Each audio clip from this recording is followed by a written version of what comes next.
Lake District, unquote. Please understand that this is to be from inception to the enactment of the ordinance, which is the real reason Clark Lake Advancement Association has been asked to form a Lake District. The inception time has already started.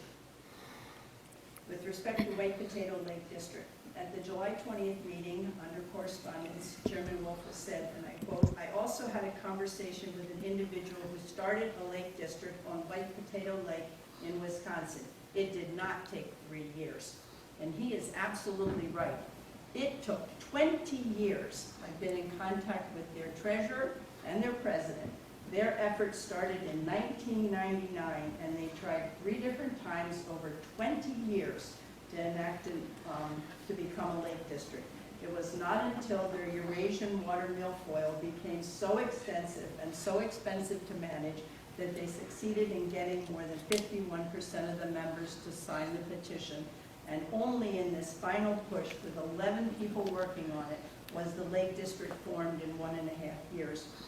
This 1.5 years did not include obtaining voting jurisdiction or enacting an ordinance, as White Potato Lake is protected by an ordinance enacted by their town of Brazeau.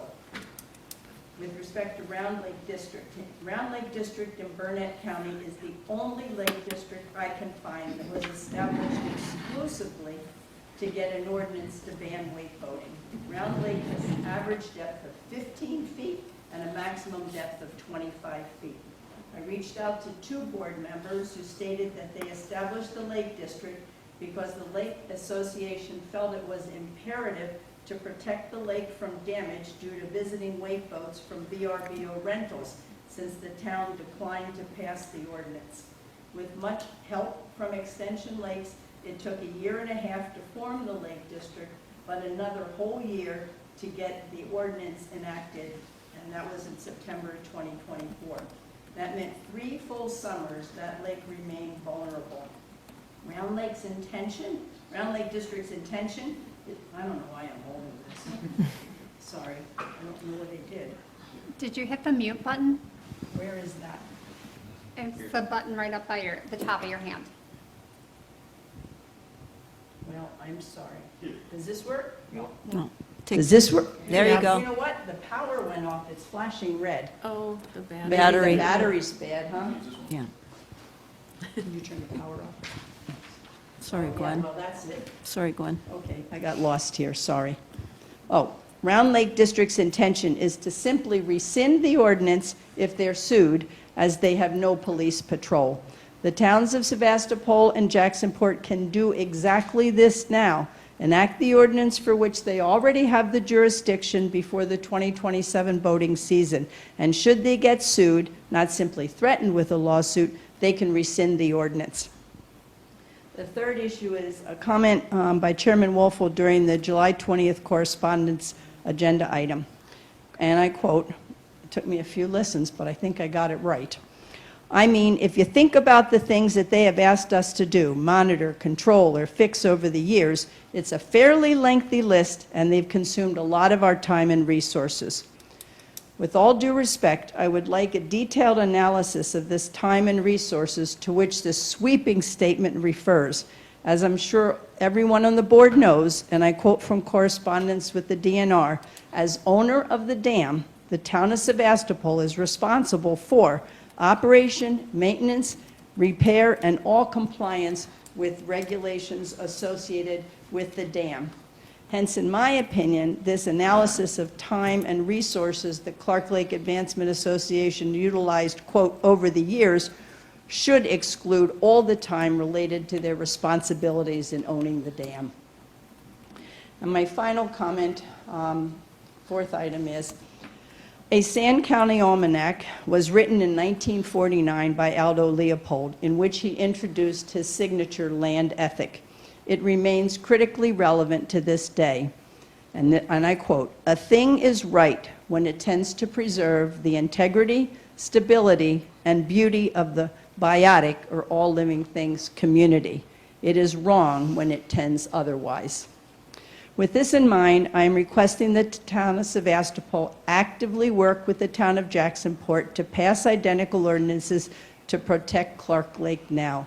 This will prevent further delays so that the lake and all who partake of it will not need to endure the safety and environmental hazards from resident and visiting wake boats. The ordinance can be rescinded at any time should the town get actually sued. I understand that you have been given legal counsel to be, quote, in a holding pattern. We have had one narrow decision in federal court in favor of the towns with the town of Scott judgment. With no ability to enforce the ordinance, the town cannot be sued for, quote, takings or financial remuneration to those people who aren't able to use their wake boat as a wake surfing boat. There are two current lawsuits, one in the town of Elkhart Lake, the other in the town of Manitowish Waters, both of them now in federal court. Once there is a judgment that would give your legal counsel a level of comfort to allow the town to move forward, please take that opportunity and move quickly. In my opinion, this is the most expeditious approach. Clark Lake still cannot protect itself. Our 2027 season awaits. Thank you for the extra time and for listening. Okay, a couple quick comments. The recommendation for a lake district, regardless of the amount of time, should be pursued aggressively because at some point in time, the town of Jacksonport and the town of Sevastopol may not agree. There could be a change in management which would inhibit your ability to move forward in that regard in any way. The second one regarding Potato Lake, I understand it took them 20 years. The issue wasn't to try and form the Lake District, it was to get the 51% to agree.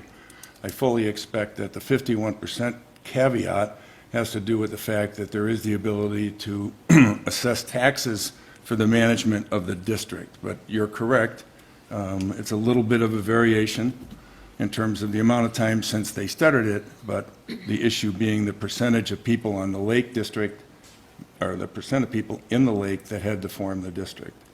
I don't know anything about Round Lake.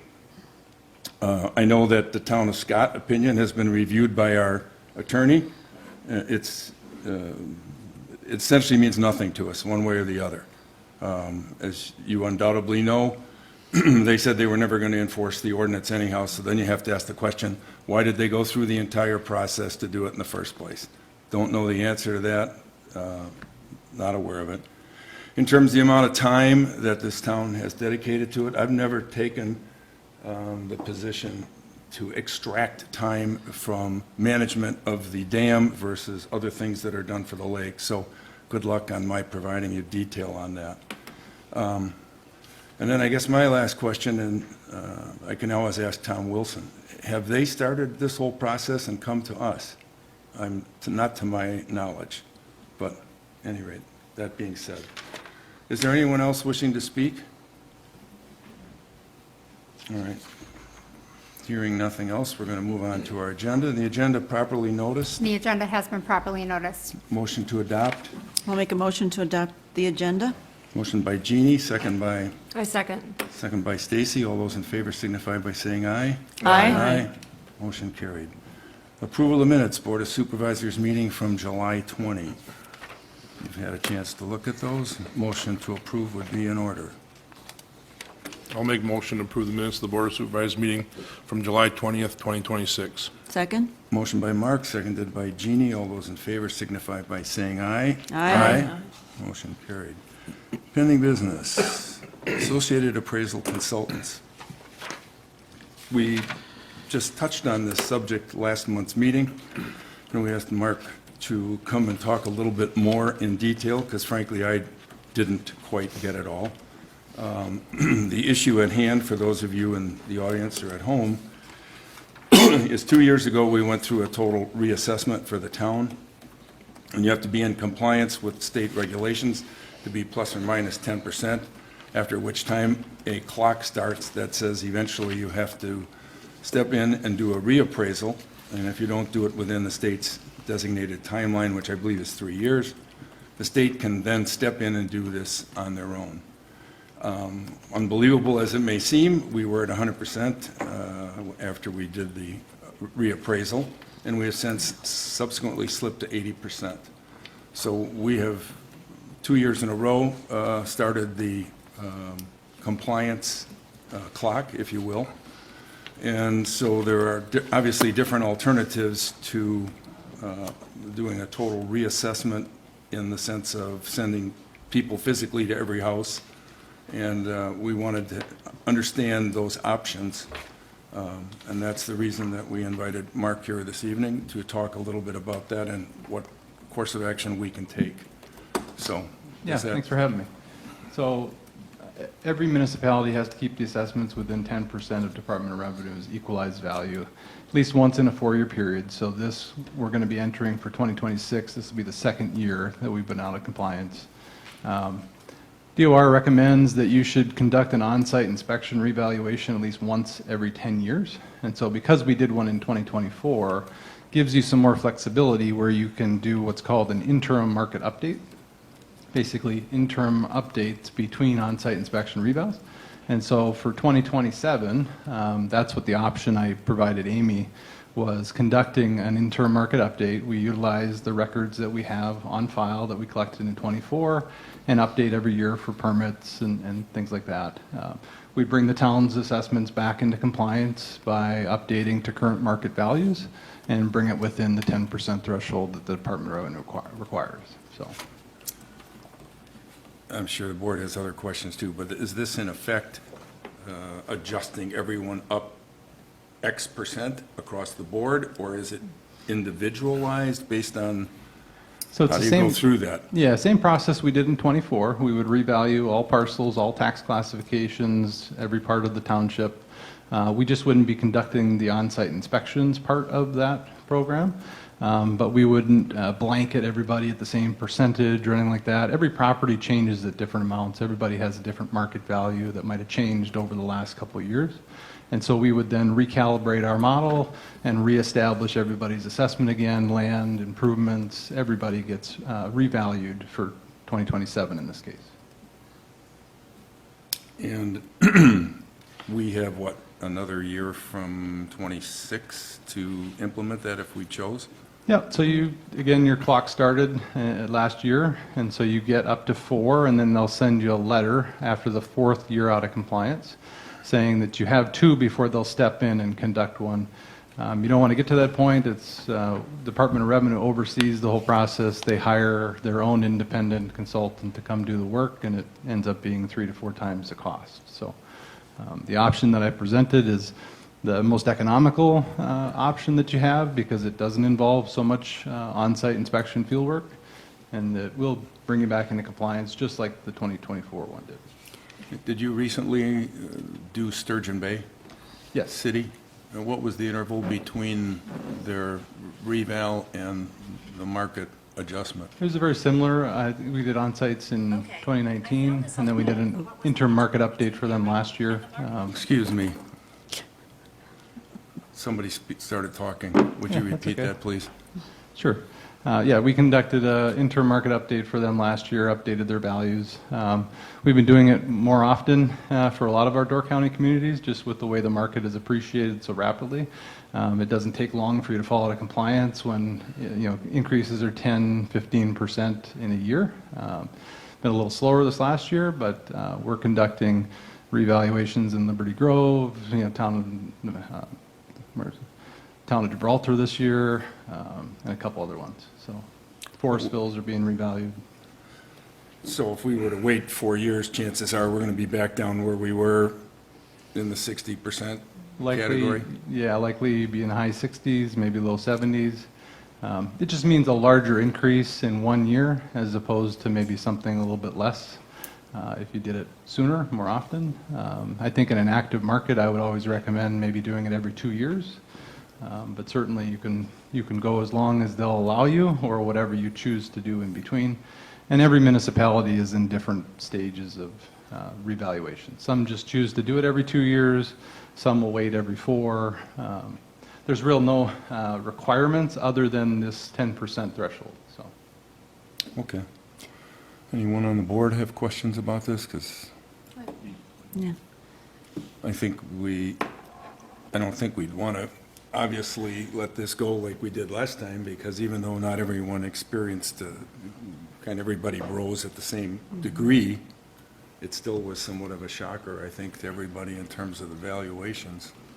So, Okay, and the price quotes that you set out there are firm for 27 through 2031? Yeah, I said they were flexible, 27, 28. It's really up to the board what they decide. And then the contract that you submitted, and the services that you provide look very similar to what you've done in the past. Are there any major changes in the contract from our previous contract? No major changes. Annual maintenance is all-inclusive, and then the optional reval is for the additional services, and then there'd be addition for any postage and mailing as part of that. Yep. Right, which we've always been responsible for. Correct. Okay. So the doing what you're calling the interim update in 27, so the price I'm looking at 19,950, is that what the charge would be, or is that just regular payment that we make just for your services in general? So the 19,950 is for our typical annual maintenance Right. contract. The additional 45,000 is for the revaluation. Okay. That can be spread out. Generally, we do a percentage billing, Yeah. where as we progress throughout the project, we would bill you based on that. We're flexible, so. Then we've estimated maybe about $4,800 in postage and mailing services, based on all the notices that have to go out to all parcels. although I can't lay my hands on it as I speak, I think here it is. So the annual amount that, the 19,950 that Jeannie was referring to jumps in 28 to 23, and then it flatlines more or less 24, 5, 6, Oh, by grand. 26,000. Not years, sorry. Why the big increase between 27 and 28? So this was the end of our 5-year previous contract, and so it was just a reset for a new 5 years, and just with things with cost and stuff over that 5 years Okay. since the last one, yep. Okay. If it's going to cost us $45,000 plus 4,800 postage and mailing, It's a 50,000. why wouldn't we try to delay it a little bit longer? Well, we certainly can. That's the board's call. I just think the impact that you have by delaying, given that in 2 years we've dropped 20%, and maybe you know this better than me, Mark, didn't Sturgeon Bay's values drop by almost 35 or 40% in like 2 or 3 years? Yeah, again, with appreciation, if you see 10% a year, it won't take long, and that difference between market value and what the assessments are at, because assessments are flat right now since they were set in '24.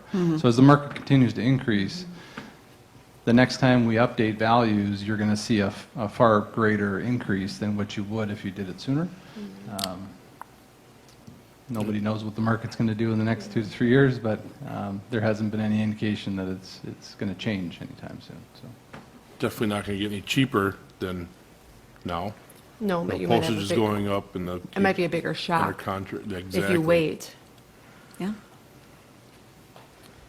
Well, we don't have to make a decision tonight. I wanted to ask him to at least bring you all up to speed. I can bring it back, or you can still decide tonight.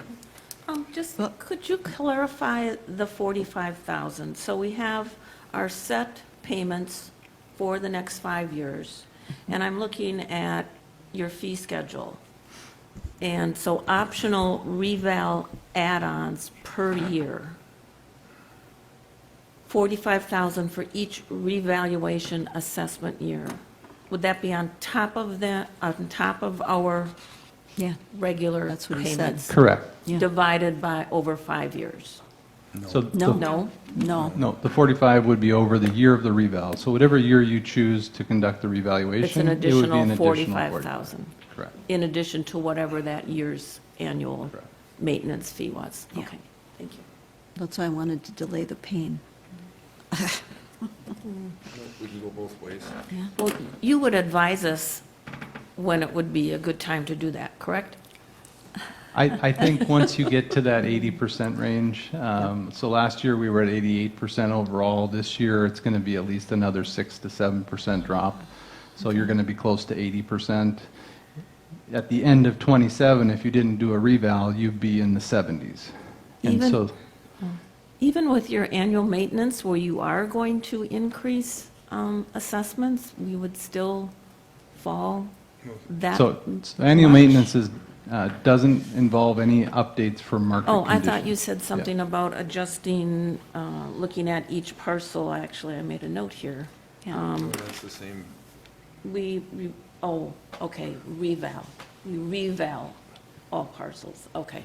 Yeah, generally Only in during the the reval maintenance year. year, we're looking at Okay. permits and sales All right. and zoning changes and classifications. yeah. Okay, thank you. I think what he's also suggesting is what we had done when we did the full reval, is we paid on a percentage basis based on the amount of work that they Yeah. did. Yeah.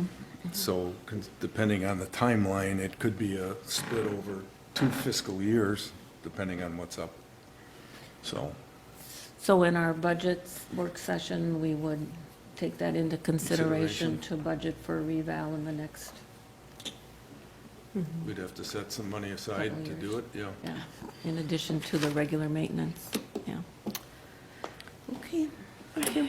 So you want me to bring it back next month, or you want to wait till we do the budget and then decide? We can work on that. If we approve the contract, are we approving the reval then too?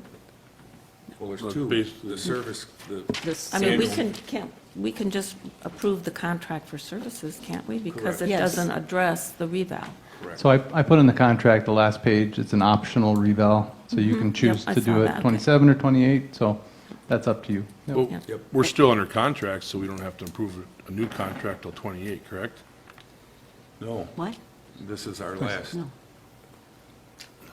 This is 26. 26 is the 26 last is year the of our last. current. Okay. Yeah. So that's why I thought you said the jump was going to be so much because our contract was done. Nice. Well, I would tell you what, I would suggest that we at least approve Yeah. The contract. the maintenance aspect of this contract, so that's behind us, and we can evaluate through the budget process and/or at a subsequent meeting as to the timing for doing the reassess partial, whatever verbiage is the right one. Assessment update, that's the right word. Revaluation. So, Reval without a site inspection is what it amounts to. correct. No little red cars driving around the community. So do you want a motion? If you want to do that. And the contract does say contract for maintenance assessment services. Right. So, I'll make a motion to accept the contract for maintenance and services Assessment. assessment agreement, Services. whatever the right verbiage is. That's my motion.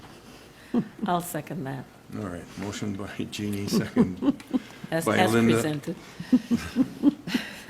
to approve the assessment services annual maintenance contract, which is $19,950 for 27, moving to $23,000 in 2028, et cetera. Any further discussion, questions? All right, all those in favor signify by saying aye. Aye. Opposed? Okay. Part 1 done, thank you for making the trip. Thanks, Mark. We'll get back to you on Part 2.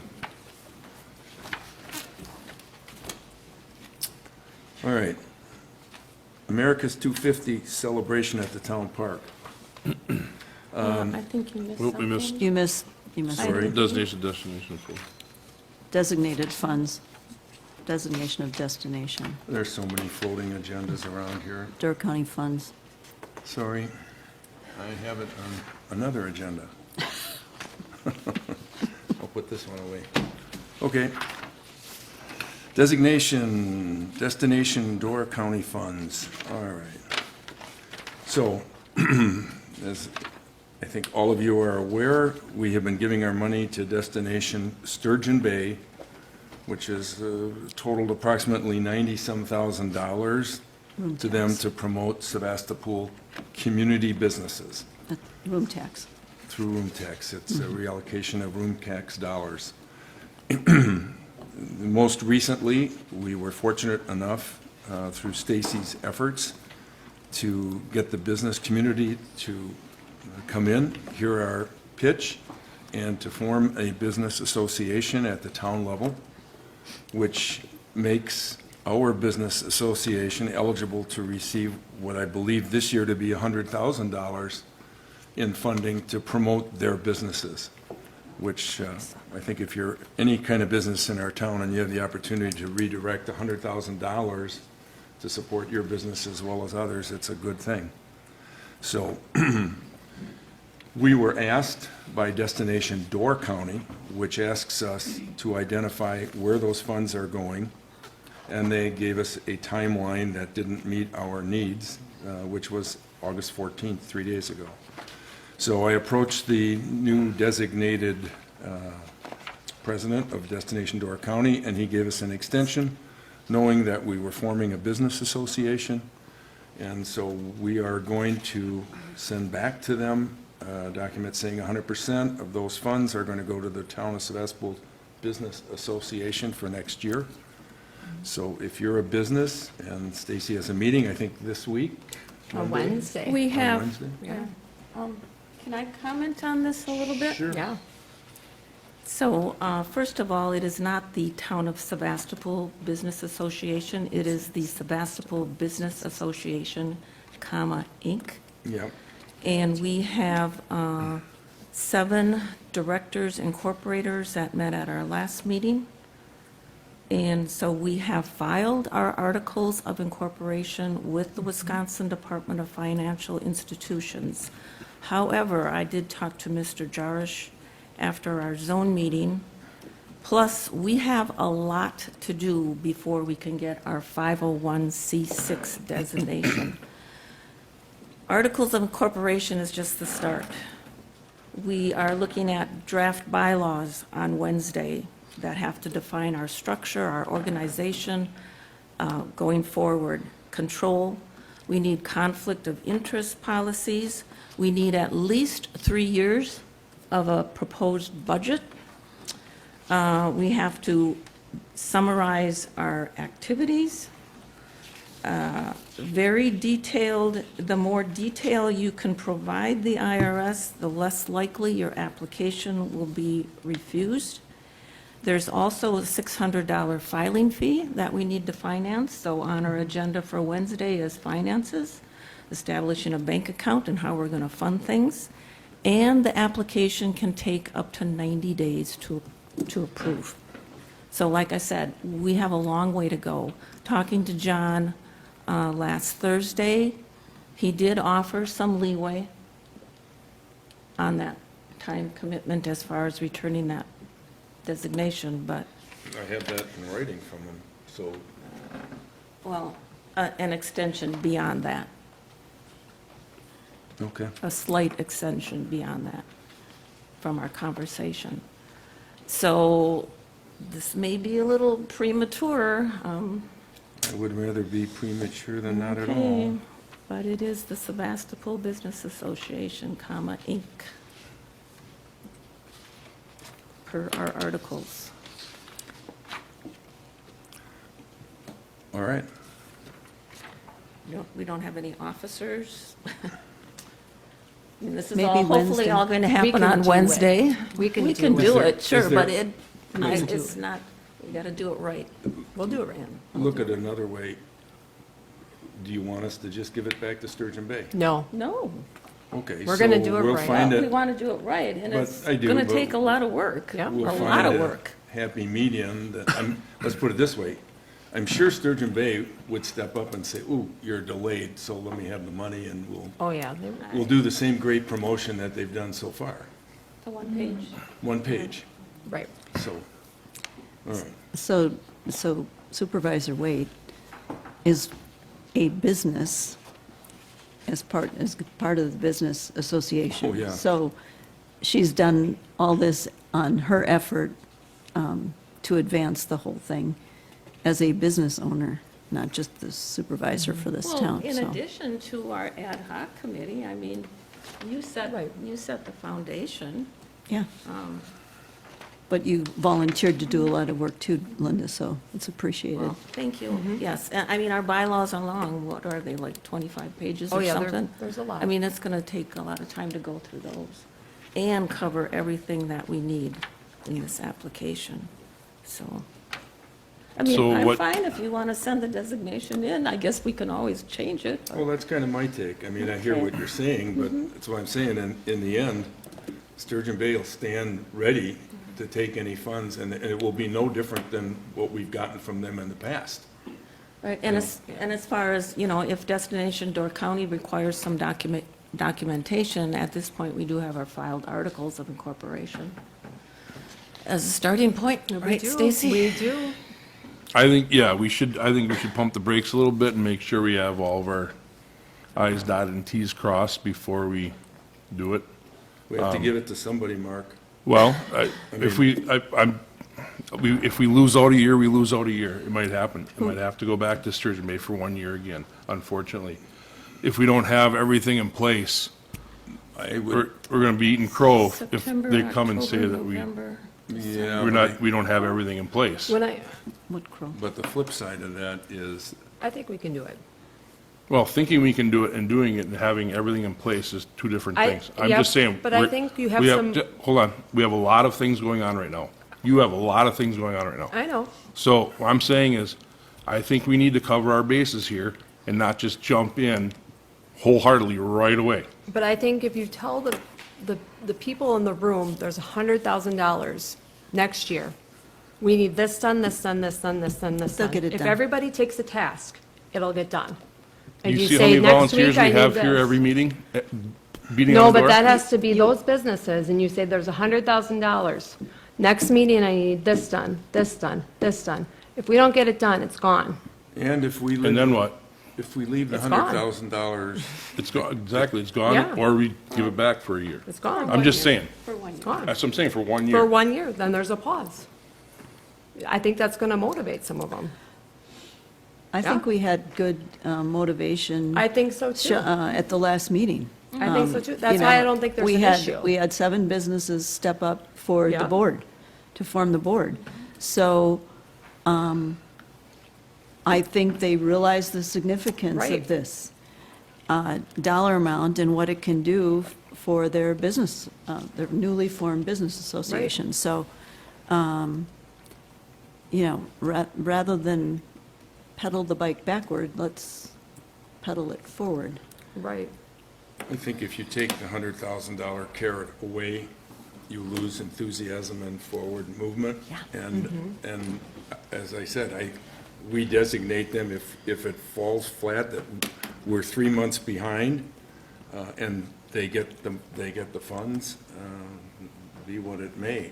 They're not going to, they've demonstrated that they're not going to do anything for us with the money. Oh, I totally understand that, So Dan. I would rather take a flyer on seeing if it can be accomplished, and That's not even what- if it's mid-year, I don't think it hurts us. That's not what I'm saying. I think we should absolutely go for it, but to say that we're 100%, I mean, everything that Linda just said wasn't even brought up before she talked with John Jarsh.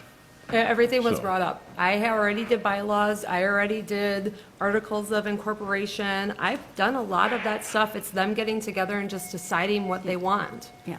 It's all there. It's deciding what they want to do as a team. So, I mean, it's there. All the information's there. Here, I'll go a different route. I don't think we should back off at all. You guys have a meeting this week. Wednesday. Make another assessment. We bring it back next month. We know the direction we want to go. Yeah. If we don't see the kind of progress, well, maybe we'll still look at it, but I got a hard time giving them a dime, whatever. Yeah. But I mean, fine, we have time from John and in documentation when he came back to me. So let's roll it a month. We know where we want to go. We know what you're Yeah. trying to achieve. It is an uphill task, but I think there's, There's pot of gold momentum. at the end that is worth chasing. There's momentum. Yeah. Yeah. And I think we drop that significantly if we roll a year, because it'll just be a disappointment. So, Yeah. whatever. So what do you think about that? Yeah. I love it. I just think we need to make sure that we have Well, safeguards in place and that we don't look like fools if we don't meet any of the timelines. Well, I don't want to just have 7 businesses included in this and everybody else on the outside going, well, we just didn't have enough time, whatever, you know what I'm saying? Well, Does the that make other- sense? The other businesses would be association members, not Yeah. the. Right. yeah. But I mean, just And there were really more- get everybody included. There were more people, businesses represented here other than the, beyond the Right, Right, 7. beyond the 7. The 7 are just the It was a- More- yeah. directors, Yeah. or the, yeah. Okay.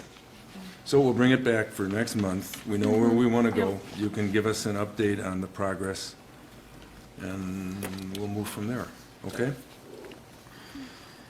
So, America's 250th, hope there isn't another version of this agenda floating around.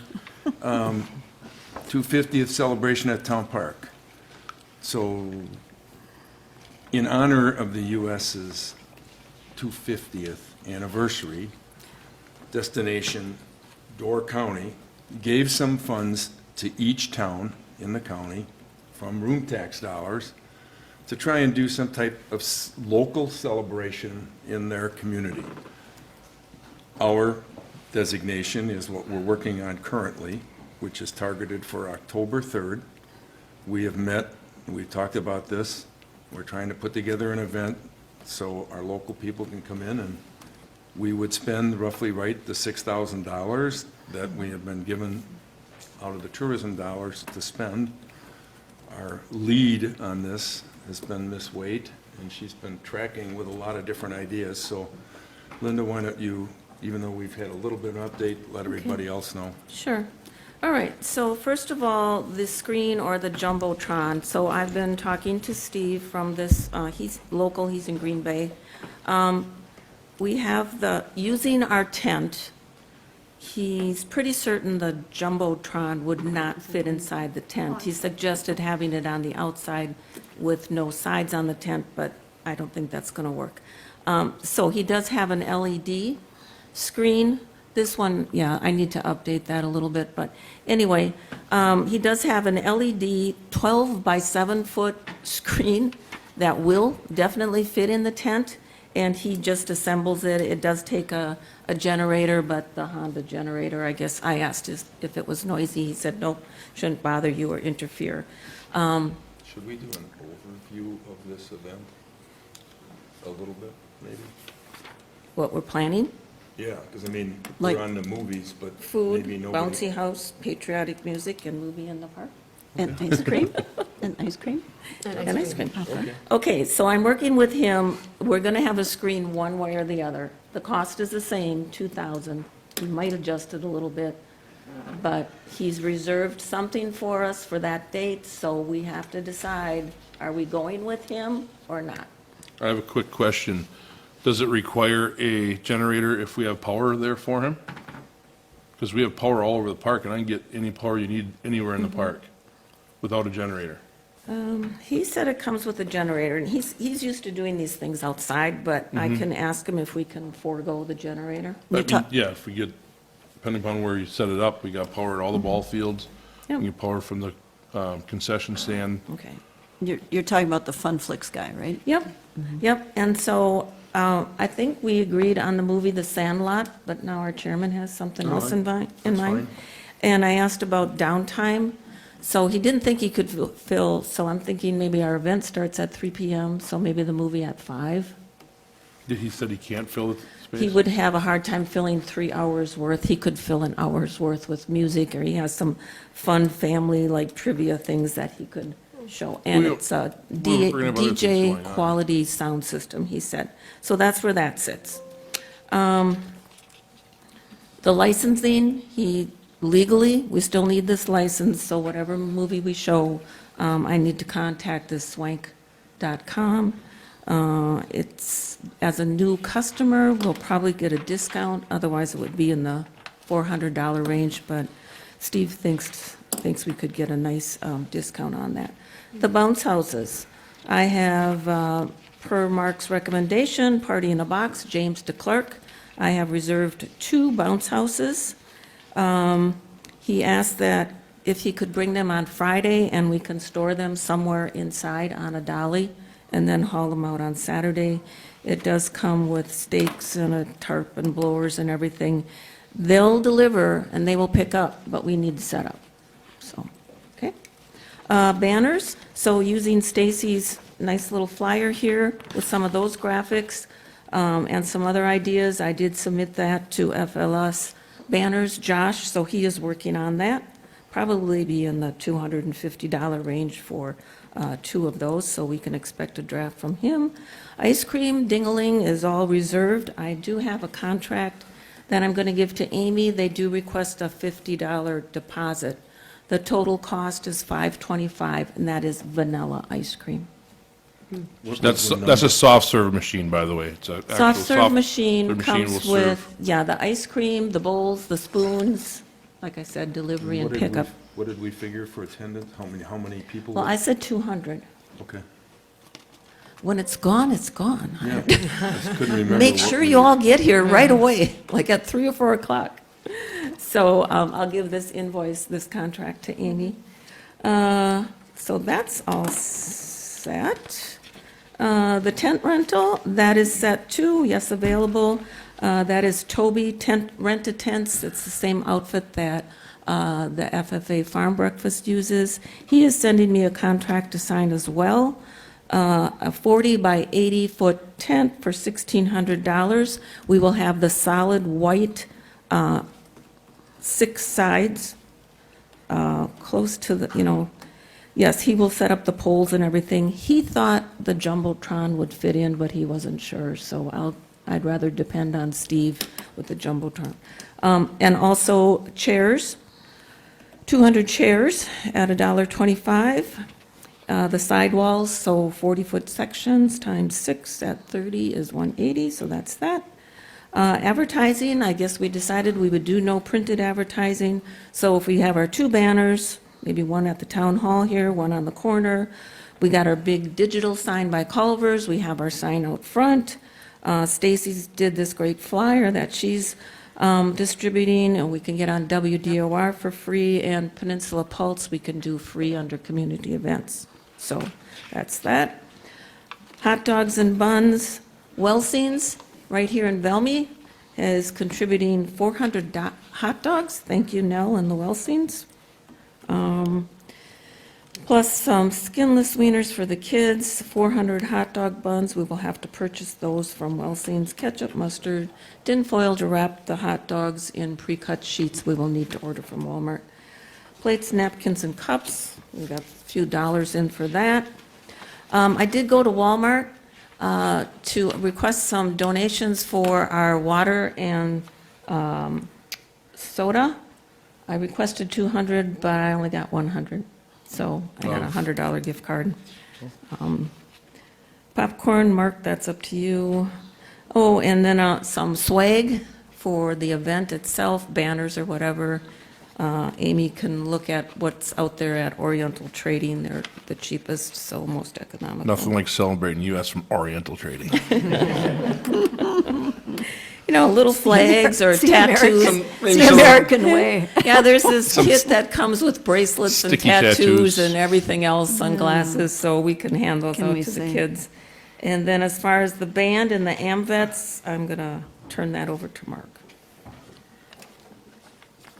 Is it my turn right now? Yep. So we have AMVETS Post 51. They're going to come and do a presentation of colors, quick little ceremony. We're going to have Tanya Hasenegger's band from the school over here playing some patriotic music. It'll be the Jazz band? The pep band. She said Pep it'll be band. pep band will be more of the playing the games and stuff. So Okay. they'll know more of the patriotic stuff. So we can coordinate that with the AMVETS and the playing of the national anthem, wherever music we want. So we'll have to get a couple, 2, 3 songs for Tanya to get the kids out there playing. I asked the AMVETS, and he kind of laughed at me when I asked about if they charge for it, and he said, absolutely not. And I said, well, donation or something. And he said, donations are obviously welcome, but there's no charge ever for anything like that. I'm going to call him back tomorrow. You want to talk a little more tomorrow, just to get everything So we need to get an exact start time. I don't know if we've ever done the exact start time. Have we nailed that down? Well, the flyer Well, said if- 3. Yeah, if the flyer says start at 3, so I'm Okay. thinking that's when people would start arriving, but maybe like 4 The 3:30, PM handbook's at 4 4. for the Yeah. celebration, Because or then you could even have the band 4:30. playing. Right, and then everybody can go into the tent and do the movie and everything. Ask them what a suggested donation might be, Mark, and we'll make that. Sounds good.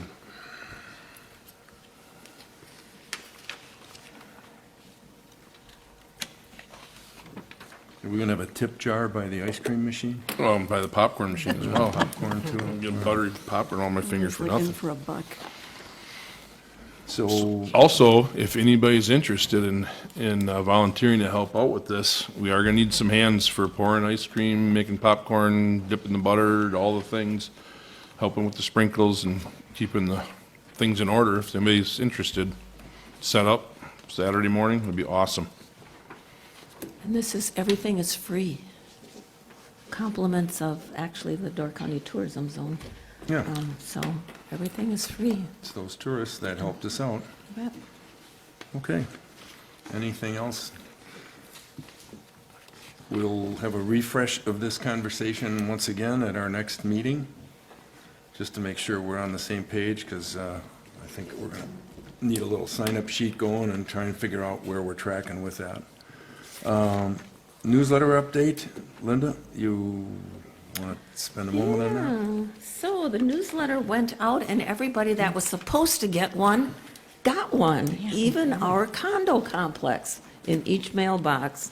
I've received a couple compliments. I think others have received compliments as well, and a couple criticisms too. So anyway, so our 12-page newsletter, everybody, some of my neighbors asked, so are we going to get one of these every season? No. Every summer So, season. but, maybe we should think about a biennial newsletter. We could have a summer and a winter or something. The winter one could be much shorter. Page? One One page. page.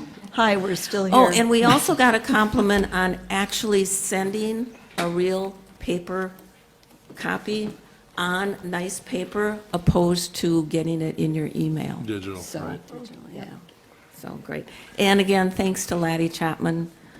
We worked really hard on the layout. He put in a lot of hours, so thank you, Laddie. I think a lot of thank you goes to you, Linda. You put in a lot of hours, every bit as much Yay. on just trying to drive the herd of horses called us to get the articles. Herding cats. Herding cats. Herding cats, So yes. I thank love you. herding cats. Thank you for that. I'll be herding horses next week, so. All right.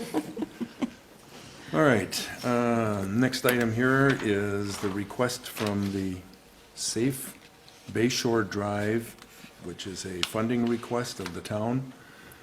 You have this all in your packet, but essentially what they're doing is they're asking Egg Harbor, Sevastopol, and the county to contribute $2,000 each towards additional enforcement by the Door County Sheriff's Department to police and maintain speed limits and safety overall on Bayshore Drive. I think most of you are fully in the loop on this in terms of what their expectation is, what they're trying to achieve. They had a kickoff meeting at the Stone Quarry a while back. There's been conversations about a variety of things to try and fix the problem, but this is, I think, their shorter-term solution. And Jay's not here tonight. So, somebody representing him? You want to grab a microphone? I'll give you a couple minutes, or? Not really, but I want to hear what you guys have to say. I mean, I would just be reiterating the proposal that you have in front of you. Okay. Well, I'll let the board begin, whoever wants to. We'll start down there with Mark. How's that? Why don't we start on the left this time? Pardon me? Dan, you want to start over here? Go ahead, Stacy. I am all for safety. I am wondering, because I do feel that if you do it on one road, you're going to want to do it on more roads. Why is this not brought up to the county, because it is a county road? That would be my question. And then my other question would be, because this is something more personal or something that is an addition, why isn't something, something more personal funded by it, like the Bay Shore Drive Association or different,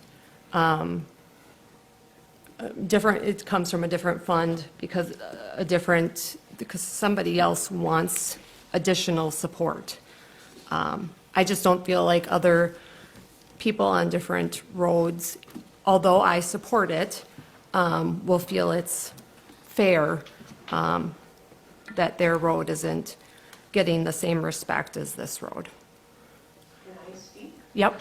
Need a microphone, please. Microphone. You may grab one of the two up there that we think works. So can you name another, is this working? Yep. Okay, so can you name another Yes. road Yeah. in Yes. all of Door County? Yeah. County A. Yep. And Bay Shore Drive is not a road that people use to bypass the highway. I would Nobody beg wants, to differ. nobody wants to drive 25 to 45 miles an hour to bypass a highway that's 55 miles an hour. People drive County A to shoot through to get past the highways. People take Old Stage to shoot through to go around Sister Bay. So yes, I can. So, no, can you, those roads do not have the volume of pedestrians that Bay Shore Drive does by any Nobody will stretch. walk on a road that's posted speed limit 55 miles an hour. Correct? What did you say? Would you walk on a road that's posted speed limit 55 miles an hour? No, but I Exactly. walk on a road that's posted 35 that people come by at 60. So I will say one thing. This has been brought on by the people of Bay Shore Drive. I'm well I aware. drive, no, I'm saying the amount of people driving on that road. If you go past there, it's almost all the landscapers, the people cutting grass, doing driveways, doing work on these houses. They're going to those houses to do work. Again, they're not using that road to bypass to go to the next road. Does that make sense? I hear what you're saying, and I do, yeah, I think you're correct. Probably most of the speeders are either Working for construction someone on the workers road. or locals. They're all locals. That's what you guys said in your report. Yeah. So why are locals using that road? To get to a destination on that road. They're not using it to go to Peninsula Center. Oh, They're not using it to go to Glidden Drive. They're using it to get yeah. to a mailbox on that road. But what's your point? We're just trying to reduce So why do you guys the bring these amount- up? What's your point? Why do you bring these up, all these numbers up, if, when I refute them, that you ask me what's my point? If it's all locals going on that road, it's a local problem of the people on that road. They're bringing the extra traffic on that road. It's not just the volume, it's the tourism, too. excessive speed.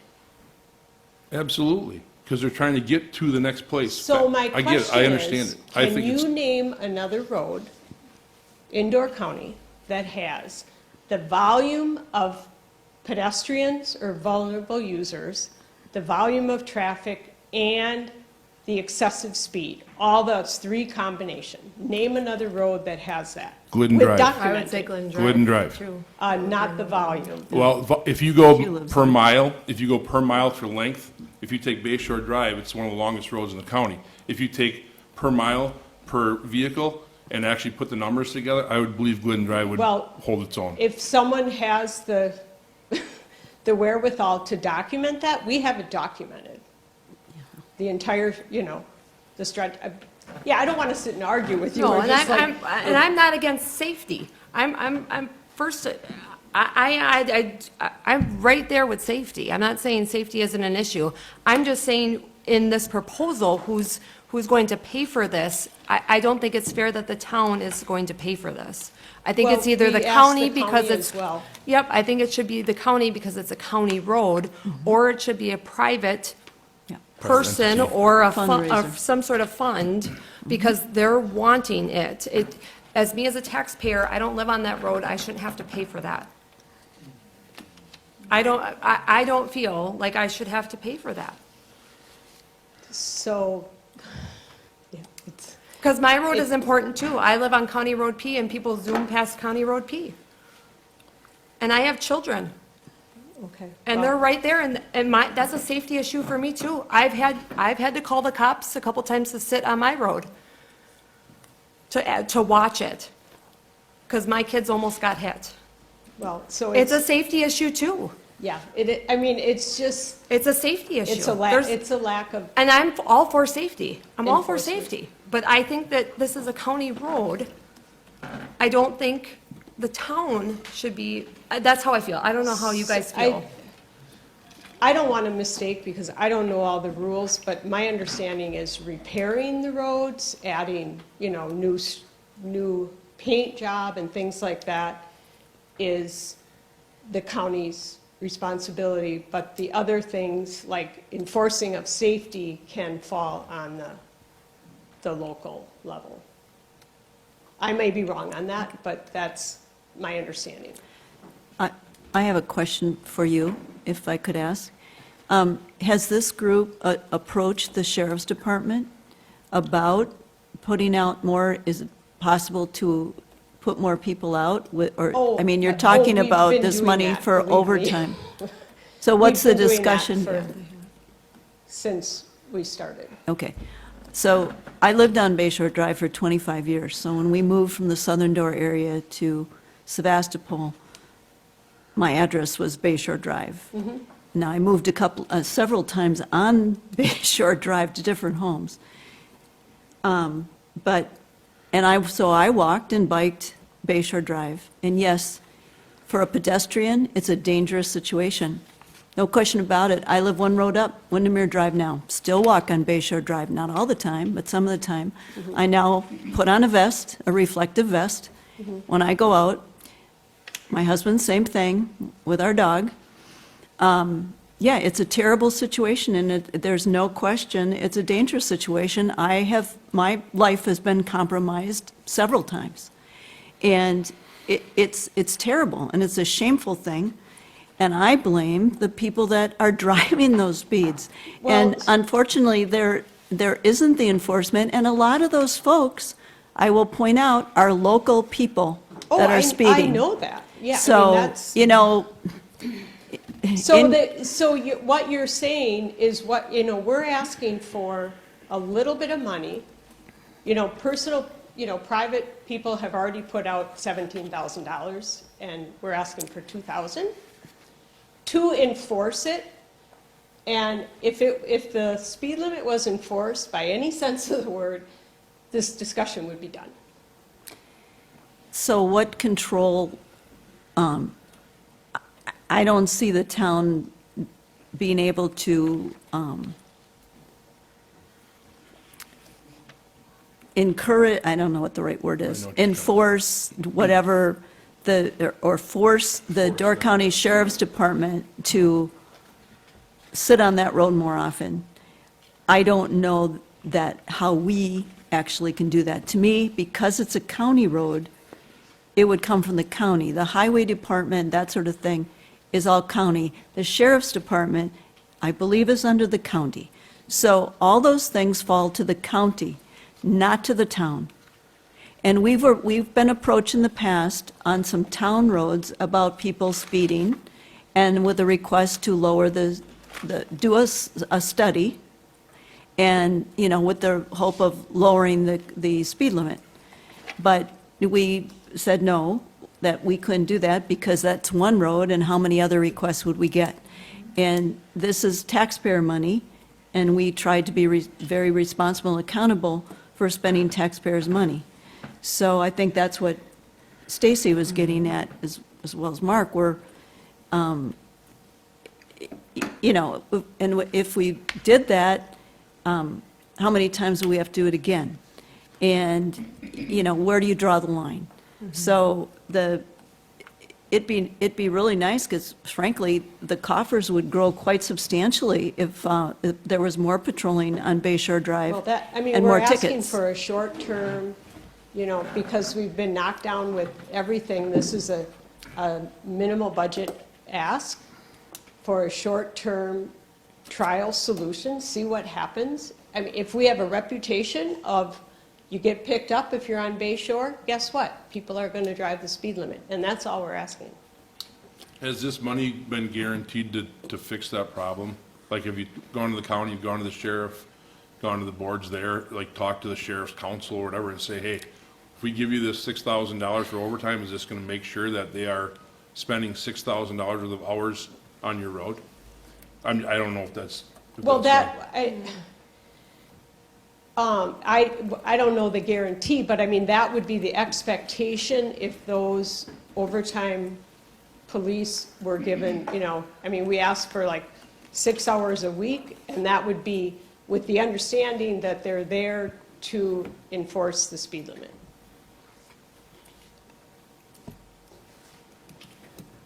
Linda? Okay, well, we all know how popular Bay Shore Drive is. It's, like you said, one of the most scenic drives in Door County. Lots of vehicle traffic, lots of pedestrians, lots of bikers, nothing new. But our sheriff, our law enforcement is already spread thin this time of year. And to authorize overtime to a specific road, be it county, state, or town, doesn't fly by me.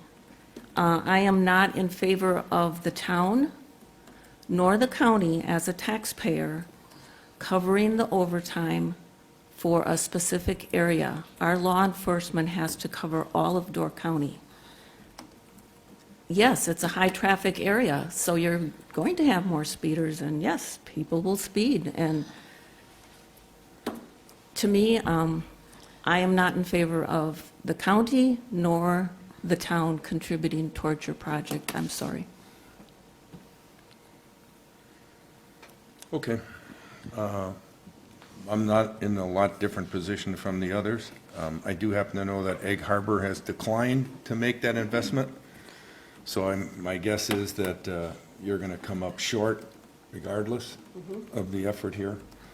I feel the same way they do about the sheriff and the fact that it's a county road.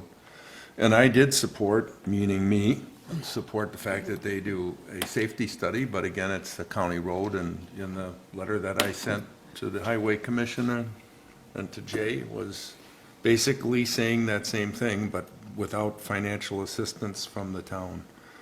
So unless somebody has a different spin on it, I think the general consensus is, and we could put it to a vote, probably not. So, Sorry. And I also believe the highway department has not committed to anything at this point. right. So, at any rate, thank you for coming this evening and bearing with us. We appreciate that much. All right. I'm going to just bump one thing on the agenda here. Let's try and get these poor people up before they wilt. And then we'll just back up for the sanitary district. I think that can wait. I believe so. Okay? So with that, I'll go back to Linda. Your Plan Commission variance request? Yes, okay, so you have, the Plan Commission heard this on August 3rd. Oh, Grant is grabbing a microphone. He's getting all prepared. On August 3rd, and we were unanimous. I have 7 members now on our Plan Commission, thanks to Mr. Zachariason, who is here tonight. It was unanimous to send a recommendation of support to our town board. Do you want to add anything before I go into the comments from the Plan Commission and comments of my own? I do not need to, Linda. Okay. The packet is pretty specific, really outlines everything. Thank you again. The reasons, well, you have our reasons there, recommendation form, that obviously keeping it residential is the best use for the request. The county, this is so unusual because there's only probably a handful of parcels that fall into this category, where a parcel with one parcel number is split by a highway, be it town road or county road, in this instance, a county road. And so the county, the land use, for some reason, considers this 2 lots. Now, in my mind, it's still one parcel that happens to have a split down the middle. I did mention at the Plan Commission meeting that I drove that area. I did not see one freestanding accessory building or garage. So obviously, with residences, they do have accessory buildings because you are allowed an accessory building. Again, this is an unusual circumstance because your house is on the bay side, and where you intend to put this accessory building is on the non-water side. There would not be an additional driveway. They plan to use the driveway on their lot that they own to the south. The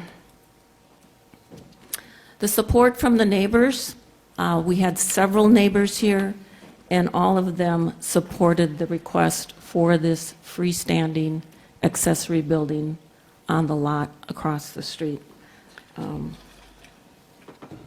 So it really should be treated as a single parcel, which would allow for an accessory building. I did have, or we did discuss that the draft report did indicate that there was room for this accessory building to the south of your home, correct? That's one of the things that they had proposed. Right. If So- you would drive past and see our home on the Yes. south side, and when we did our variance request to add the, is it not, I'm sorry. You have to Wait. talk a little closer to Thank it. you. When we did our variance request to have the additional, add the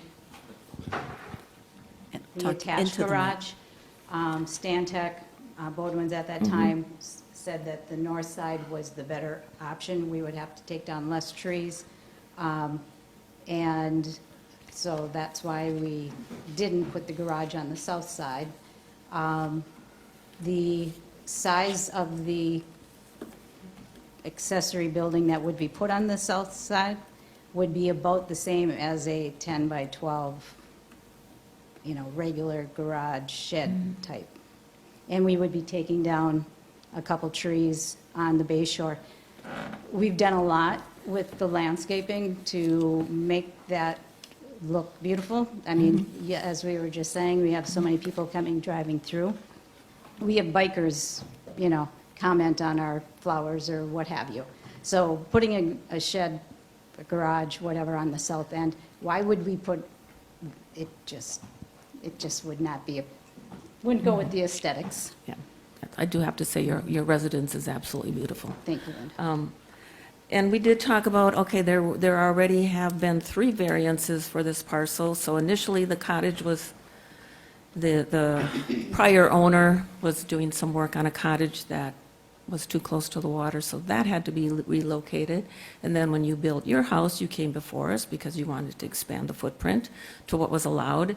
And now we have another variance, and then plus the garage addition. So now we have another variance.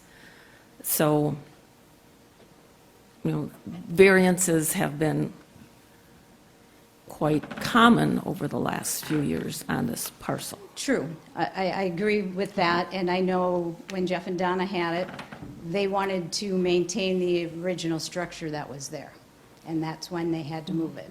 When we did our addition, we didn't do a tear down like it was suggested to do. We kept the original structure. We have cedar trees as some of our floor joists under the existing cottage. We didn't do a tear down, we have a crawl space. We are the only primary resident in the 1.3-mile stretch from the quarry to Little Harbor Court that has our primary resident on the water and own across the road. Right, right.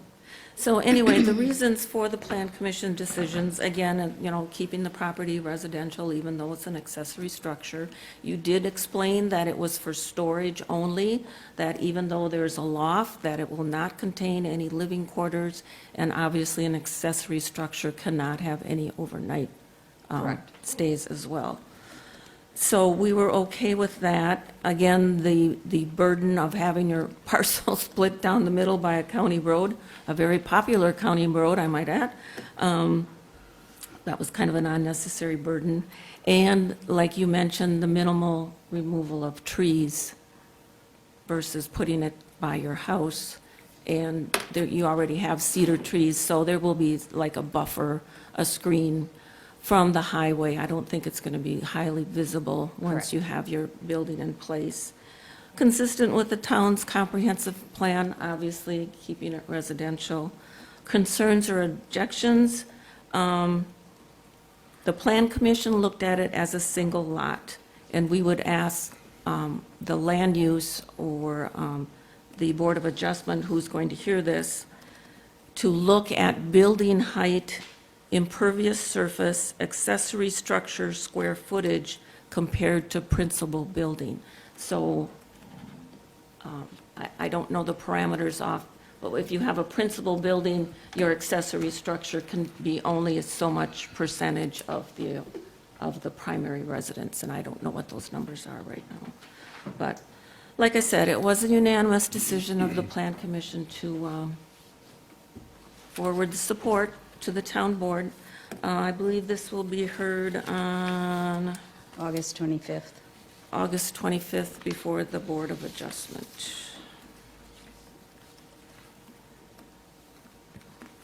Again, if you did look at the staff report, there is a buildable area to the south of the house on the water side.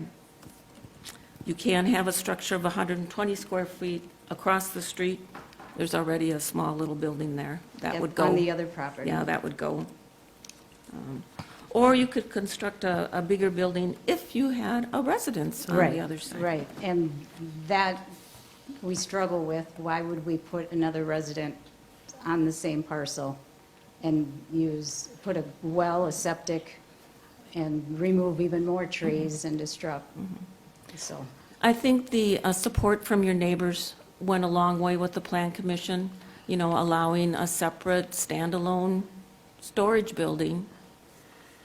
That went a long way with me, that there were no objections. and I think. And the Steinleys are Steinleys here and- tonight, and so thank you. Allens, Yes. You still agree with that, correct? Yeah. Okay, thank you. I can say that what they've done with their property, even though there's been variances, that they have done a fantastic job. And we only live 100 feet from them, but the building that was there and the building and the residents that are there now is 1,000 times better. And what these people are going to do on the same property is, it's only going to improve the neighborhood, I can tell you that. That's just the type of people they are. Thank you, thank you. Yeah. And also they're permanent residents, so. I got a couple questions. I wasn't at the meeting, but tell me how in the world did one lot get divided by the highway? When did this lot get created when mastodons were still on Earth, or what?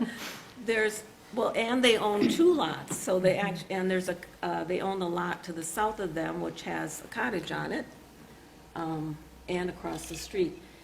And is there even one or two more parcels that? I can say 30 years ago, when they divided that, I believe that Mr. Deitcher, I believe that's his name. Oh, Dreitzers. Dreitzers, He yes. divided all those quarry lots, and when he sold us our lots, he sold us the frontage and the acreage across the street as one parcel. Okay. Such as I bought, he did them all in 100 feet of frontage. I bought 3 of the frontage, lots 1, 2, and 3, and we own both the shoreline and the lot, basically an acre across the street. And it's So our all, homes are all split that way. it's all the Sure. way from Little Right. Harbor south to the quarry are that way. Right, so there's like some boathouses on the shore side. Obviously, you couldn't fit a residence on the shore side. Correct. Yours is the exception. In Little Harbor, There's it's a couple the exceptions, same yeah. way. There are some boathouses, and they own the boathouses and the land on that side, and their residences on the other side. Plus, it was a selling point. I can sell this lot as water frontage because you do have some water frontage, even though you couldn't build on that side. Well, So- when 30 years ago, when they sold it to us, is they sold it to us with the understanding that it was going to be just like Memorial Drive. That the Oh. homes on Memorial Drive own the lot across. Across the, you're correct, yes, that is a similar situation, And right, that's yeah, the problem that they have right now, is Right. their building happen to be on that side of the road. right. Believe me, if I could build on that side of the road, I would. You would. And it's the opposite for Kregg and Melanie. Well, your house is beautiful, too. I loved all the banners, so thank you. Was there anything else? Just the only question is we're not going to create a precedence here where somebody could do the same thing. I mean, I don't think the reception is great for a standalone storage building on one side of the road or the other, as they're no more popular anywhere else. So that would be my, and I'll leave that to the Board of Adjustment, but that would be the only other thing, so. And currently, there's three lots, ours at 50, 43, and 49, and then 50, 53 next door to us. They have the home on the water side and own across the road, too. It's a short-term rental, and their primary house is down further on Bay Shore Drive.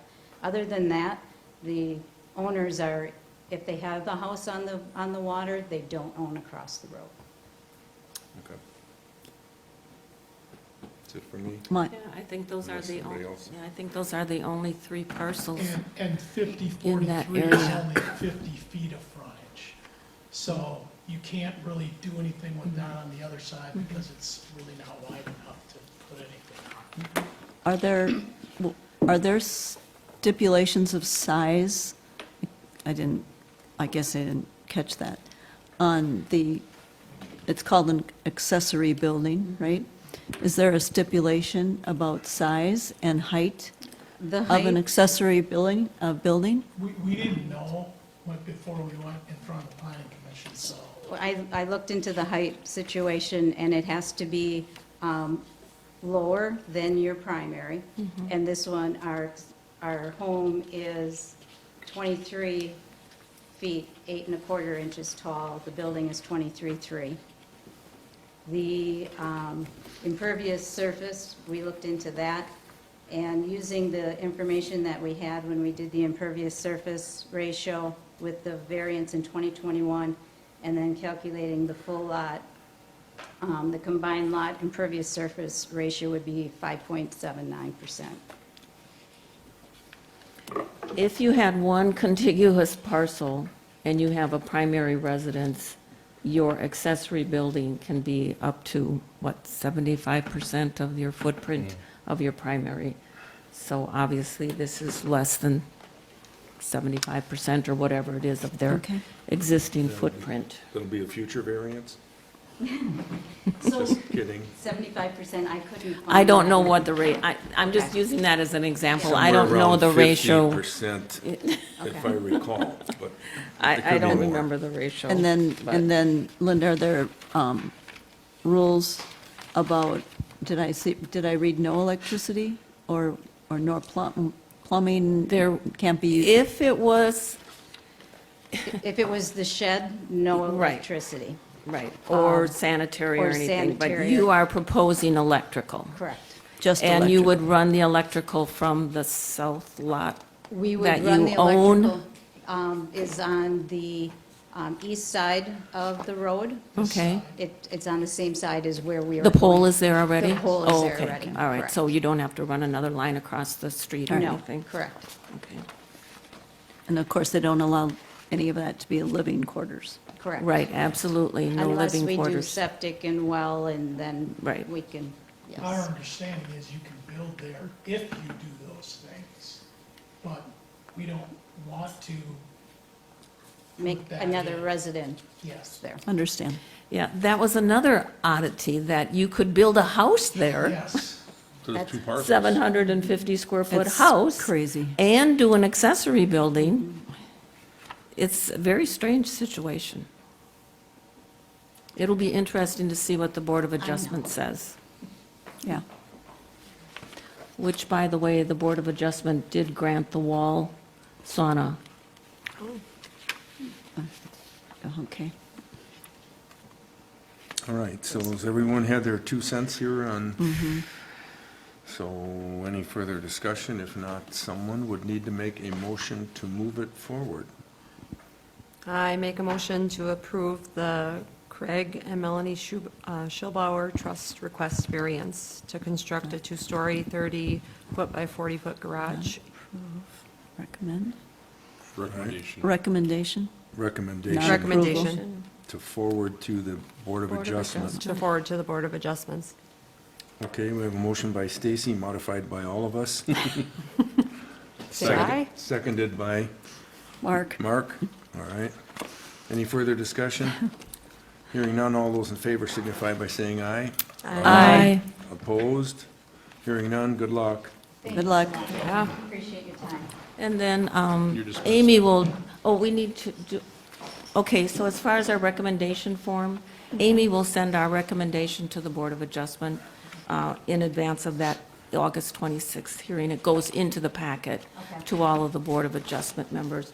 Do we need to address the recommendation, or can we use the same thing from the Plan Commission? You could use the same thing from the Plan Commission unless there is an issue with that. All right, I did relay those to you, so, any questions?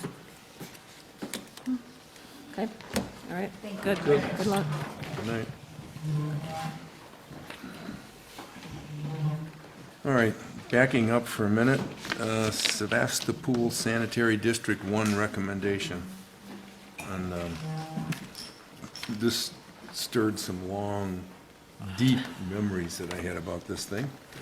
At any rate, we're being asked to support the change on the town, from the town board for Cheryl Holster to be appointed to serve out the remaining term of Paul Wegner's as a commissioner for the district.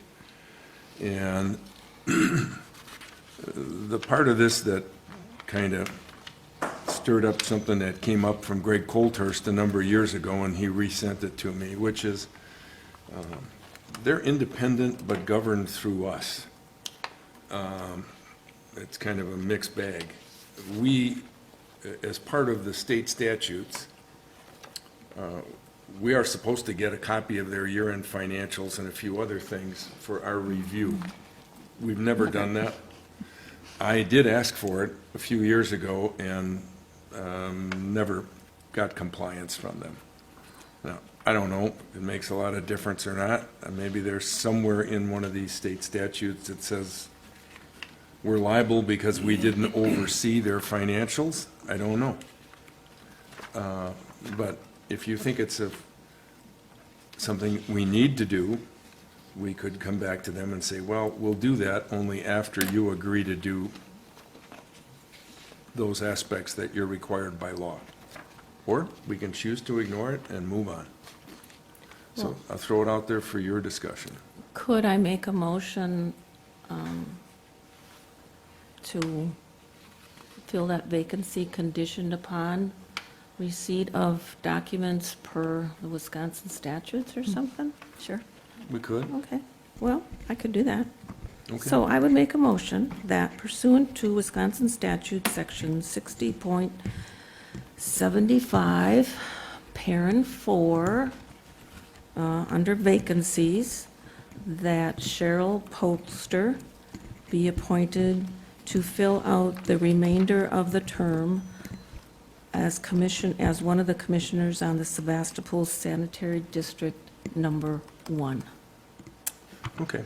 We have a motion by Conditioned Linda. upon receipt of documents required to be provided to the town Yep, on an annual basis. correct. Second? All right, motion by Linda, second by Jeannie. Any further discussion? Yeah, I Yeah. would like to discuss. Okay, I don't like the motion. I think we should, personally, I think we should pass it, let them do their thing, and do a separate motion, or just talk to them to get them back up to statute. My personal opinion. I'd be willing to amend my motion. That's just my opinion. I think Okay. keep our nose out of it a So, little bit. yes, but it sounds like our nose is supposed to be in it. that's correct. So keeping our nose out doesn't sound like, according to state statute, we're supposed to have our nose in it.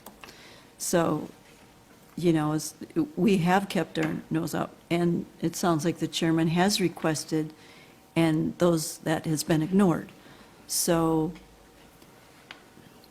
if we're going to do what we have to do, let's say to the dam at Clark Lake and maintain that, that's a requirement, then we should also ask for people to, in this sanitary district, to meet state requirements.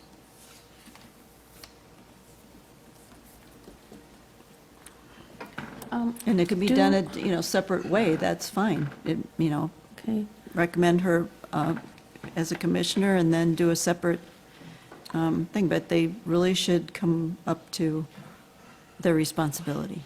I've looked at this section of the statutes that was provided in our packet, and I failed to see, Mr. Chairman, where the documentation is required to be submitted to the town. It says, believe me, it's digging in there, but I did go through it twice. Okay. And it essentially says that we're to be provided with their financials at the end of the year. Okay. And I don't agree, disagree, I just think if we approve it the way it is, we'll never get the financials, whether we should have them and what exactly am I going to do with them? I honestly don't know, but there must be some liability attached to the fact that we haven't had them. So. I Oh, thought this- that's my worry. Yeah, I think it's an easy ask, and maybe as the new commissioner, she'll be excited to give us those things and get appointed. So, but, to Mark's point, if he wants, I'll put it to a vote, and you can decide on what you think is right or wrong. So, and I forgot, Linda, you made the motion. I made the motion. Who seconded it? Condition, with No, that yeah. condition. My motion does have that condition in, so. Okay, and, No one has seconded. okay, Oh. does anyone want to second that motion? I'll second it. Okay, so we have a motion and a second. Any further discussion? If not, all those in favor signify by saying aye. Aye. All Aye. those opposed? Aye. Aye, okay. Thank you. We will send them a nice letter saying yes, based on what we just discussed. Okay.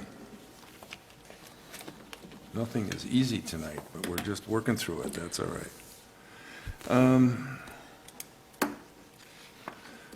Last item is consideration of health insurance for the clerk treasurer for 2027.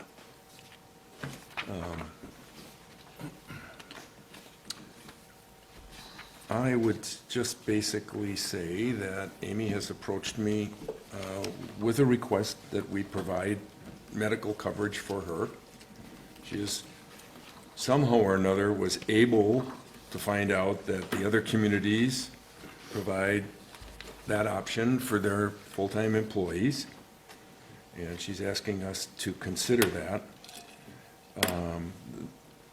What we are not deciding tonight is whether we're going to do that or not do that, but what I think, until we get further into this, is in order for Amy to be eligible to go underneath the Wisconsin healthcare system, we need to provide a resolution to the Department of Employee Trusts, I believe, stating that we intend to enroll her, and it is my understanding that, so, as with a lot of resolutions, it's not something we are committed to at this point, and I think this kind of discussion should be one from a budget perspective in October when we do our budget hearing, and two, perhaps we may want to have a future closed-door session to discuss this in greater detail amongst the board. But that's the view from 20,000 feet. She did provide some basic numbers based on the other communities that she did some research on. And the town's share, at least as it stands today, would run somewhere between $11,000, roughly right, $400 and $12,500. And the employee, of course, would pay a share of that, depending on the splits that we would choose to apply if, in fact, we decided to provide the coverage. She also shares in there some information from another clerk treasurer for your review, just to give her a little bit of a perspective. And then really the focus tonight, I guess, is to say we should move ahead with the resolution to at least provide her the opportunity. Whether or not we follow through on it is a TBD. So feel free. Well, I'll start. Yeah, the resolution, if you file it by October 1st, then your employee is eligible for enrollment as of January 1st, 2027. If it's filed after that date, then it goes to quarterly eligibility, so April 1st, July 1st, whatever, Right. quarterly. I have lots of questions, Mr. Chairman, and I'm thinking that maybe it would be best if we had a closed session to just see what questions the others have. I mean, we don't know what the benefits are, drug, coverage, inpatient, outpatient, dental. I mean, I have deductible, I have so many questions, so, and some of them might be a little sensitive, so I would prefer a closed session. I have no issue with that. The focus is on the resolution, and so, Yeah, I agree with Linda. My thoughts were, this came about like a whirlwind quick, like boom, we Right. have a meeting in a couple days and it's there. Yep. So obviously, we need to either table it or spend some time, lots of questions that need to be answered. And the way I look at it, we're not giving Amy insurance, because we don't give Ryan Brungraber money to run the dam. We give the dam master. Excuse me. We have to look at it as we're giving the clerk treasurer insurance. You know what I mean? So we have to take Amy out of this equation. Correct. Yeah. Because we all like her, obviously. So it's got to look at it that way.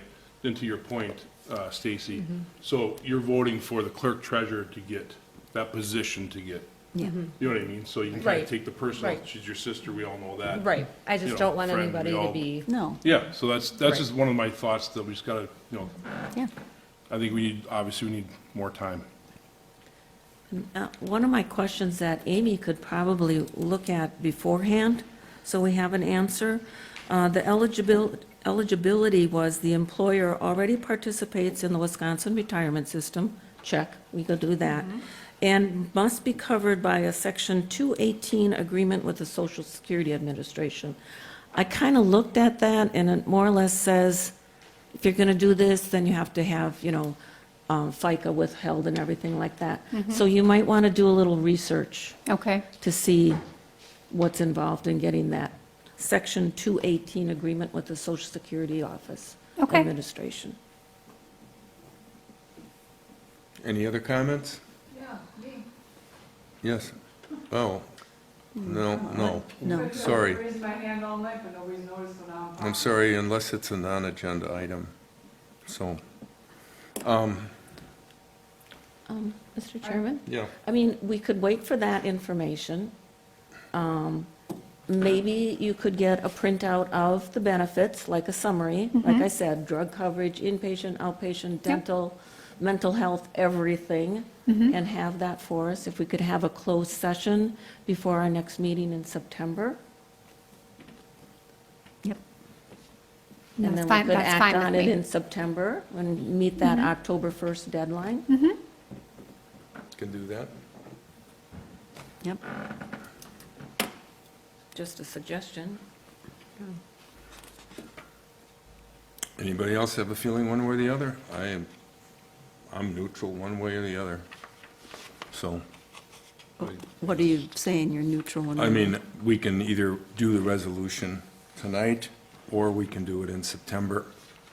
And we can make we're not going to be making it really a decision on this until we get down to budget. Right. But we'll have enough information prior to then to decide where we want to go with it. Mr. Chairman, I'm just looking at the resolution. You do have to check, we choose to participate in the following, and then it's like PPO with dental, PPO no dental. We can't, I don't see how we can do that now. Traditional, deductible. Yeah, we So can't we do would that. need to know all that information before we can check a box. Yeah, she's given me some of that information, Oh. just as from some of her research, but that's fine. I have no problem with that. So we'll have most of our meeting brought back to September. We'll bring it back in September, and I'll try and schedule a session maybe at least a couple weeks out or so to talk about it from there. All right? Okay. Sounds good. All right.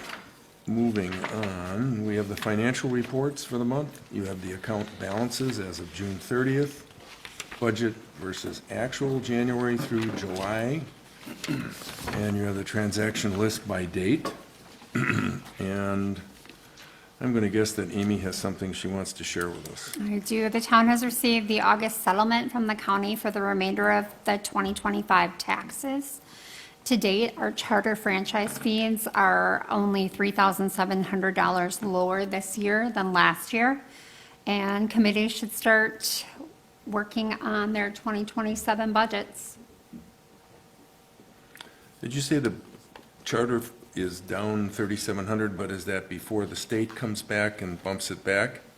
That is, well, the state's portion is obviously something different, but overall in our budget, we only budgeted 22,000 this year, and we are over that already. Oh, over, I'm sorry, I But- misunderstood you.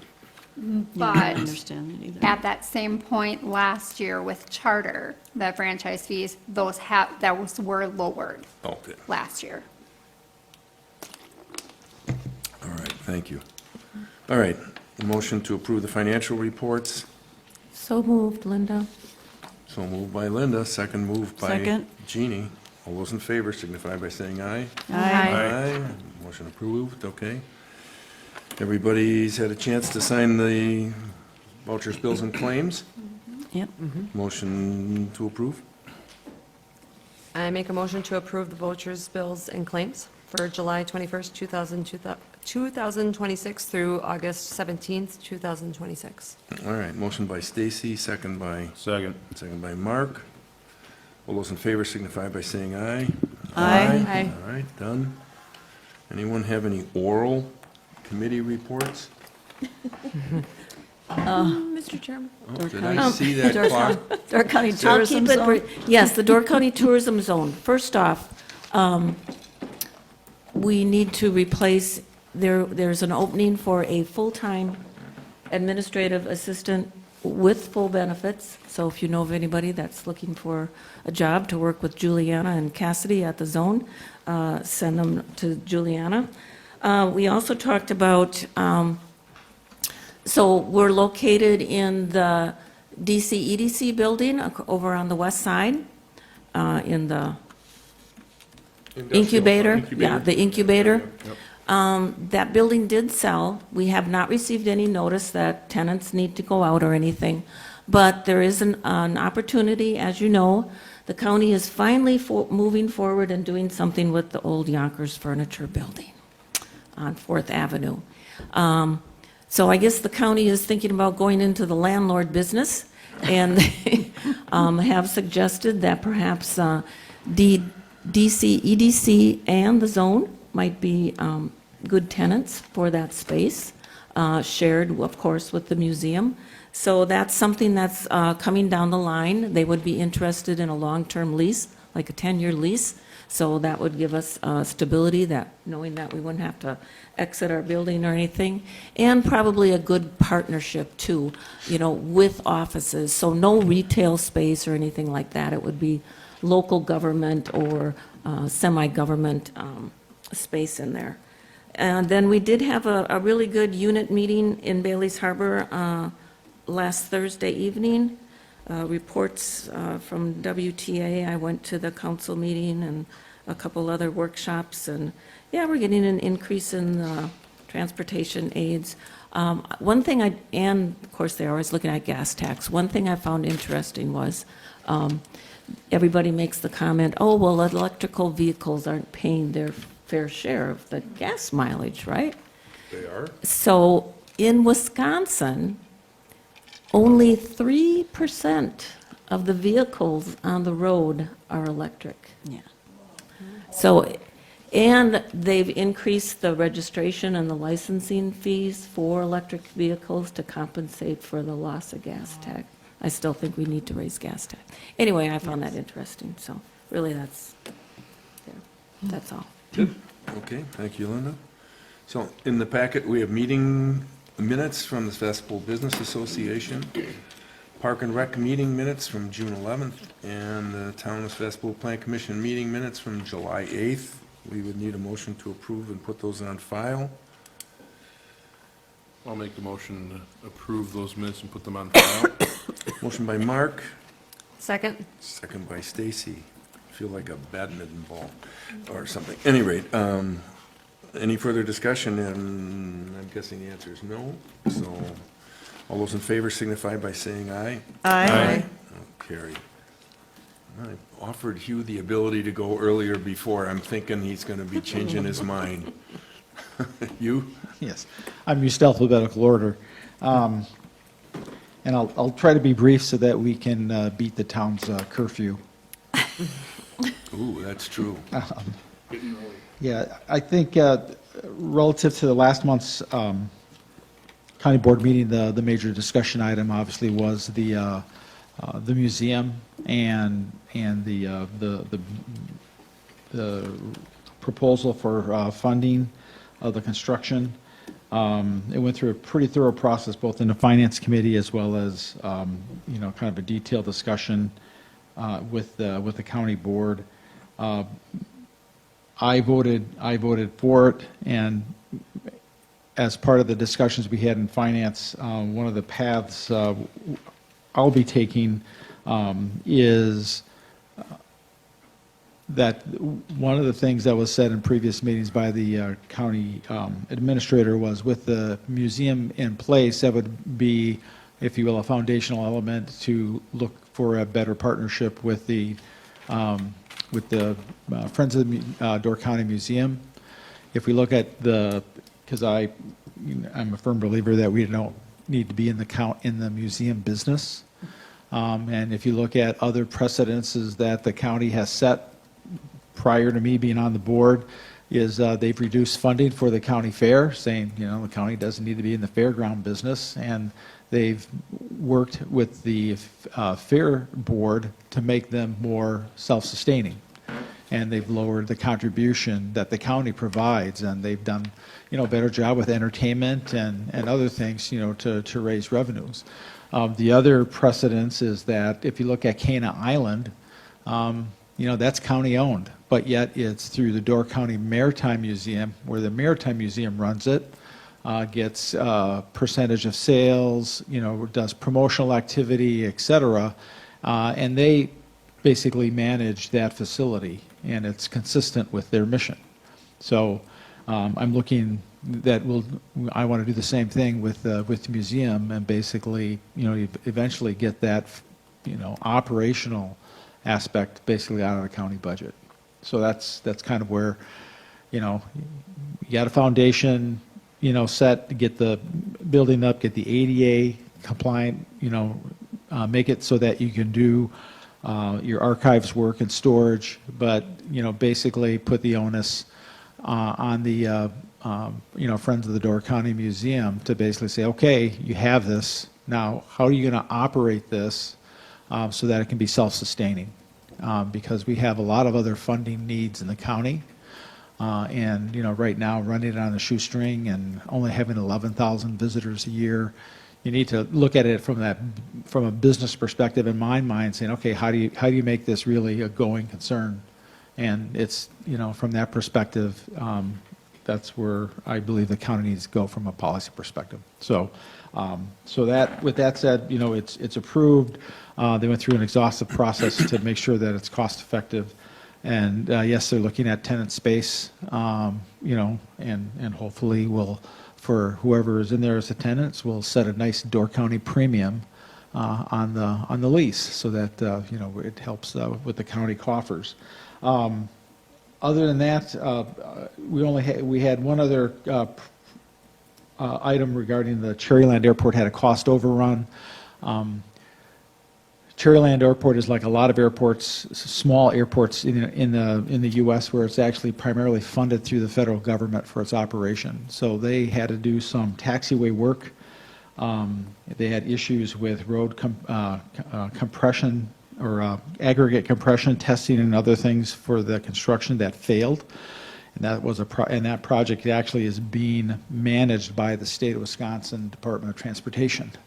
As part of the state statute, if there is a failure and overruns need to be covered by law, the county has to pay half of the overrun, and the state pays the other half. So right now, we're looking at what we have for legal recourse, just because of the poor project management. But in the short term, we needed to basically, get an emergency funding, I think $139,000 and some change, in order to make sure they could finish that taxiway, because the county loses a lot of revenue. And of course, when this happened, it was right in the middle of EAA, so the county lost a lot of revenue for people that were intending to visit Door County during the EAA. So more to come on that. I know they've engaged, our state representatives, relative to going to the Wisconsin DOT and the Department of Aeronautics within that department relative to just the poor project management. And we're trying to see how we can claw back, some of that, but not only claw back the money we had to pay for getting it done right, but also the fact of, I think we've lost something like $600,000 or so of revenue. So a huge opportunity cost that impacted the county. So we're going to go after that as well. As far as upcoming attractions, this Thursday, there are two discussions that might be of interest. One is to go over the feedback from the towns regarding shipping containers. So the feedback from the various towns is already in the packet that was posted, if you'd like to see what the other towns said, and that'll be part of the discussion. And the other item that'll be covered is initial discussion on temporary use, with some research that's been done as far as what's going on in other counties and how the county might proceed to get rid of some of the loopholes in that language. So with that, I'll just answer any questions that you might have. I was going to ask what aggregate you were talking about, but then you clarified it's yeah. the taxiway. Yeah, Okay. taxiway. Yeah. I Yes. sent a thank you to the Door County Fair Association and to our county administrator. And Mr. Chapman was there too. The fair was fantastic this year. And it helped that the weather cooperated too, no thunderstorms or downpours. But, I mean, the midway, paving that midway was the best thing they could ever do. And just complimented, all the 4-H families and the sponsors and all the volunteers and the fair board and the county board. It was just, I was there after dark, and the lights, I mean, it was like magical. It was just, we were up in the Ferris wheel or whatever. So I hope that the county continues to support that family event, because it really is worthwhile. So I agree. Shipping container, this is a discussion and then goes to Action. a public hearing? That will be part of the discussion if we want to take action based on the town feedback, or my guess is it'll likely then go to a public hearing. That's my Do you guess. have a wind gauge on what the general consensus is since I haven't dived into the packet? No, Okay. I'll take a look, thanks. So that's I won't do any Thursday? weather. I don't do any weather forecasting. Is that Thursday? This Thursday at 3 3 o'clock. Yeah. No, I wasn't asking how you guys were going to be. I was asking what the consensus was from the towns. It was all over the place. Okay. It was all over the place. Interesting feedback, and I think some of them changed slightly from what they did in the initial kind of feedback, so. Okay, thank you. Yep. Anything else? Thanks you. All right. I appreciate Thank you, it, folks. Thanks, you. especially sticking around.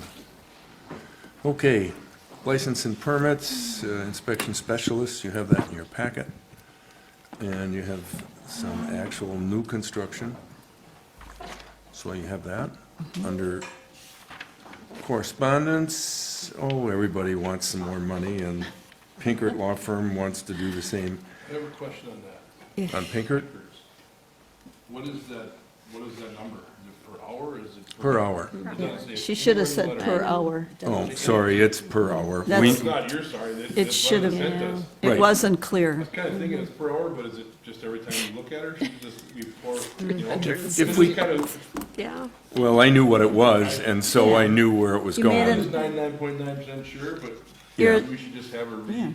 You're assuming it's 360 an hour, but, Yeah, yeah, that was, it certainly should have been clear coming from an Yeah, when attorney's you office. read it. geez, Come on. Amy, would you ask Amy to, just kind of. I can ask for clarification, absolutely. thanks.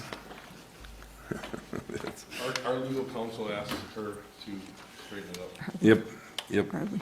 Okay, so Pinkert's in there. Oh, there's the estimate of our population, which shows actually Yeah, we grew we by grew. 69 people.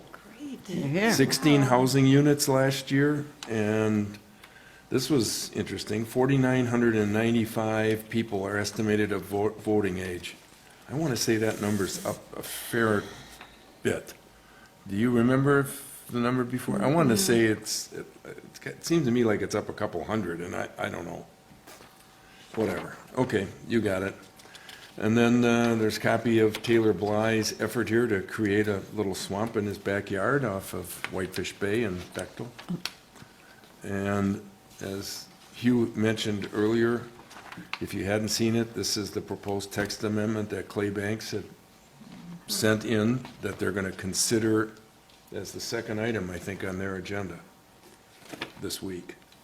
And I don't think that there's anything else in correspondence. Announcements, the Vintage Revival on the Threshery grounds is August 20th through the 22nd. The class tournaments at the town park are on September 5th and 6th. The Board of Supervisors meeting is Monday, September 21st. And we already have a bunch of things that are coming back for next month. Could I add something? Sure. To the agenda? I think we got a red line version. I think we got a red line version of the bylaws for the Tourism Zone Commission. We need to look at those and approve them. It had term limits for commissioners and I don't know what So we else. can approve them at the next meeting? Yeah.